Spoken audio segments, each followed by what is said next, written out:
जय मसीह होननानै साफ्रोम नायगिरि नोंथांमोनखौ खुलुमहरदों आरो लोगोसे फिन बरायदों। अनजागार ख्रिस्टनि बिसा नायगिरि नोंथांमोन दिनै नोंथांमोननो फिन बेबायदि मोननै रादाब लानानै फैदों।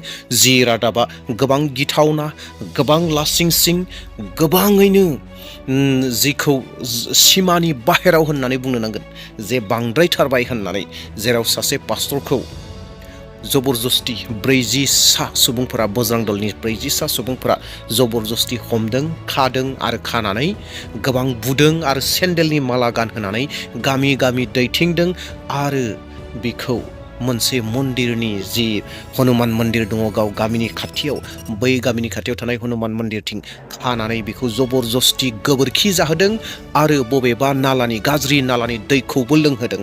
येस, अनजाग्रा नायगिरिफोर, बेबायदि मोनसे रादाब लानानै फैदों। आरो बेफोर गासै रादाबफोरा माब्ला जादोंमोन, सोर पास्टरमोन बियो, आरो बेखौ खालामग्राफोरा सोर, बेफोर गासैखौबो डिटेल्सै नोंथांमोननो बुंनो थांगासिनो दङ।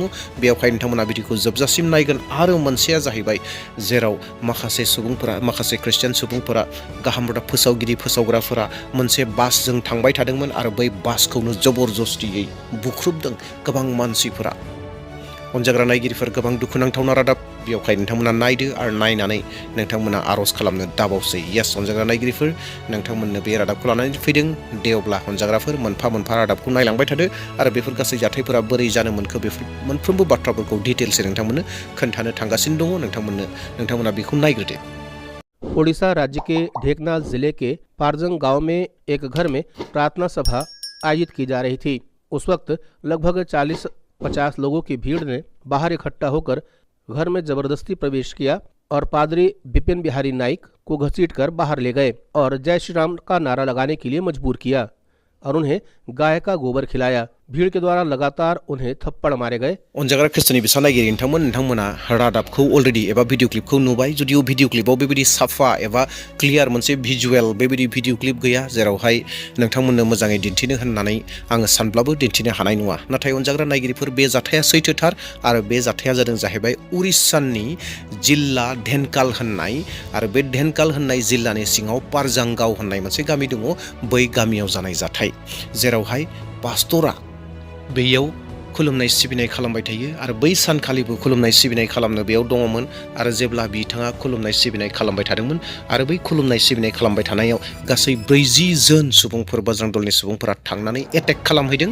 आरो नोंथांमोना मोनथिखागौ, एटेक होननाय लोगो लोगोनो मा, सरासनस्रायै जाबायदि एटेक खालामबोबाय थादों बेबायदिनो एटेकखौ बिथांमोना खालामहैदों। गिर्जा सिङाव थांबाय आरो थांनानै पास्टरखौ हमहैबाय आरो हमनानै लानानै फैबाय। बिथांमोना जाय पास्टरखौ हमनानै लाना फैदोंमोन, बे पास्टरनि मुङानो जादों जाहैबाय पास्टर बिपिन बिहारी नायक होननाय। येस, पास्टर बिपिन बिहारी नायक होननाय सासे पास्टर। बिथांमोना जबरदस्ति हमनानै लाना फैबाय, गोबां बुबाय आरो बुनायजोंल' थायाखसै, गोदोनायाव बिथांमोना सेन्देल गानहोबाय, सेन्देलनि माला गानहोनानै गामि गामि थाबायथिंहोबाय आरो खाथिनि जि मोनसे हनुमान मन्दिर दङमोन, हनुमान मन्दिराव लानानै थांनानै बिखौ खाहैबाय, जबरदस्ति खादों आरो खानानै गोबां बुदों आरो लोगोसेयैनो जबरदस्ति गोबोरखि जाहोदों आरो नाला, गाज्रि नाला, बबेबा दंग'नि जिखौ ड्रेन होननानै बुङो, जि लेथ्रा ड्रेन, लेथ्रा दैफोर बोहैलांग्रा, बै बोहैलांनाय दैखौबो लोंहोदों होननानै बिनि बिसिया फोरमायदों।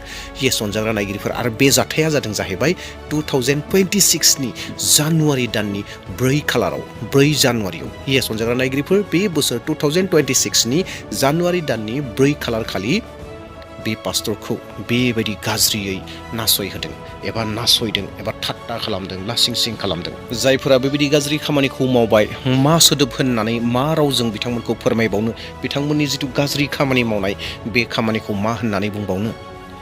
अनजाग्रा नायगिरिफोर, दा बेयावहाय आङो बेफोरनि बाथ्राखौ बुंनो नागिराखसै। खालि नोंथांमोन साफ्रोम नायगिरि नोंथांमोननिफ्राय बेखौल' खावलायदों जे आर'जआव थाबाय थागोन, जे बोथोरा गोबां गाज्रि। दिनै बै पास्टर बिपिननि जिउआव बा बै मण्डलियावल' बे जाथाया जादों बे नङा, दिनै जोंनि ओनसोलफोरावबो गोबां जायगाफोराव बेफोरबायदि जाथायफोरा जानो हागौ। जेन इसोरा जों बयखौबो बेफोरबायदिनिफ्राय रैखाथि खालामनानै दोनथों। दा बेयावहाय अनजाग्रा नायगिरिफोर, आर'जआव थागोन। गोबां दुखुनांथावना, निस्सय नोंथांमोना बे रादाबखौ मोननानै एसेब्लाबो दुखु मोनदों आरो नोंथांमोना साननो बाध्य जादों जे थारैनो बेबायदि जामारदों ने होननानै। येस, अनजाग्रा नायगिरिफोर, भारताव बेबायदि सोलिगासिनो दङ। नंगौ अनजाग्रा नायगिरिफोर, बे जाथाया थांनाय जानुवारि 4 खालारावनो जादोंमोन आरो आं गोबां समावनो नुबोगासिनो दङ, नाथाय नोंथांमोननो रादाबखौ लानानै फैनाय जायाखैमोन। आं जिहेतु मोनसे सिरिजआव दङमोन आरो माखासे बाथ्राफोरखौ बाइबेलनि बाथ्राफोर सोंलुनि फिननायफोरखौ लानानै फैबाय थादोंमोन, दा बेयावहाय आं बेफोर रादाबफोरखौ लानानै फैथ'वाखैमोन। दे दानाब्ला अनजाग्रा नायगिरिफोर, नैथि रादाब फारसे थांनो हास्थायदों, जेरावहाय माखासे सुबुंफोरा गाहाम रादाब फोसावनो थाखाय मोनसे गारियाव थांबाय थादोंमोन आरो बेयावनो माखासे दुथांफोरा बे गारिखौ एटेक खालामबाय आरो एटेक खालामनानै गारिखौबो बुबाय आरो लोगोसेनो गोबां मानसिफोरखौ बैयाव थानाय गारियाव गाखोनाय मानसिफोरखौबो बुदों। अनंतपुरम से एक गंभीर और दुखद खबर सामने आई है। 4 जनवरी 2026 रविवार को आंध्र प्रदेश के अनंतपुरम जिले के कोराकोडू गांव में सुसमाचार प्रचार के दौरान विश्वासियों पर हमला किया गया। अनंतपुरम कोर्ट रोड स्थित गॉस्पेल चर्च के सदस्य सुसमाचार वैन के माध्यम से प्रचार के लिए गए थे।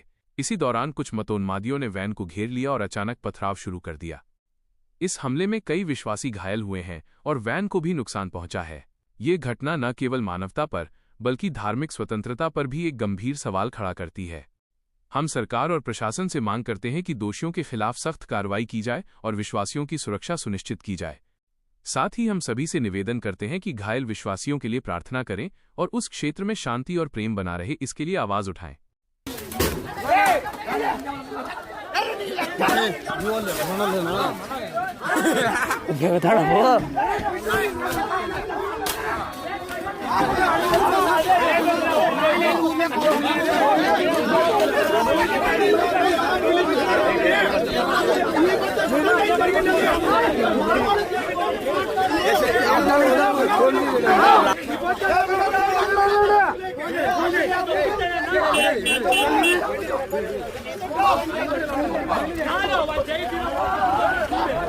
जय श्री राम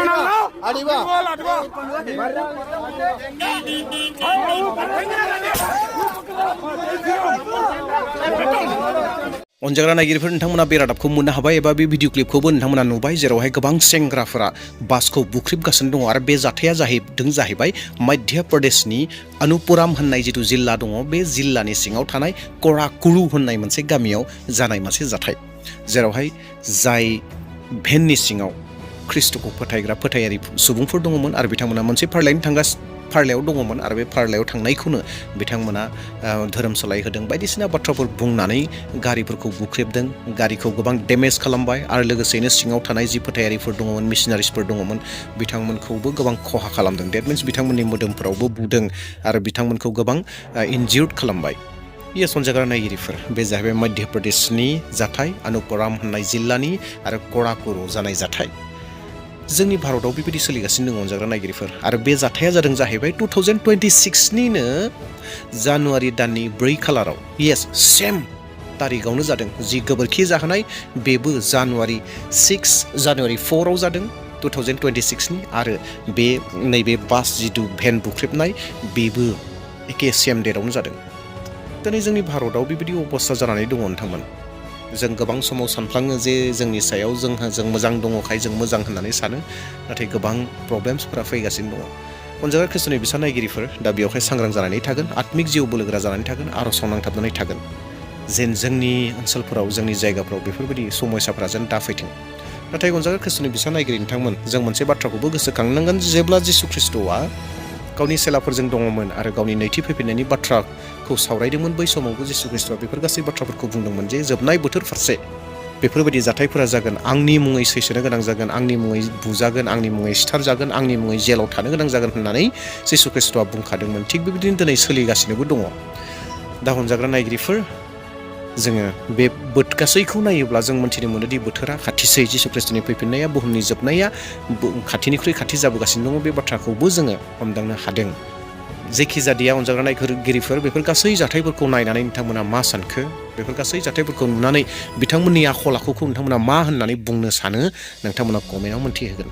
दे अब्ला अनजाग्रा नायगिरिफोर, आर'जाव बोलोगोरा जादो, सांग्रां जादो, सिरि मोननानै थादो, जेन सैताना जेन जोंनि ओनसोलफोराव बेफोरबायदि दावराव दावसिखौ लाबोनो हाया, जेन सैताना अरायबो जेननानै थानो गोनां जायो, बेनि थाखाय लागारबो आर'जाव थादो आरो नोंथांमोना बे भिडिअखौ नायनानै बै सुबुंफोरखौ नायनानै गोबोरखि जाहोग्रा आरो नैबे बास बुफायग्रा बेफोरबायदि मानसिफोरनि आखल आखुखौ नोंथांमोना मा होननानै सानो नोंथांमोना कमेन्टआव फोरमायदो एबा मिथिहोदो। सोरबाफोर चेनेलाव गोदान फैदोंब्ला चेनेलखौ साबस्क्राइब खालाम आरो लोगोसे लाइक खालाम आरो भिडिअखौ शेयार खालाम। दिनैनि थाखाय बेसेनोसै, फैबाय थानाय समफोराव आरोबाव गोदान भिडिअ लानानै फैफिनबावसिगोन। Thank you.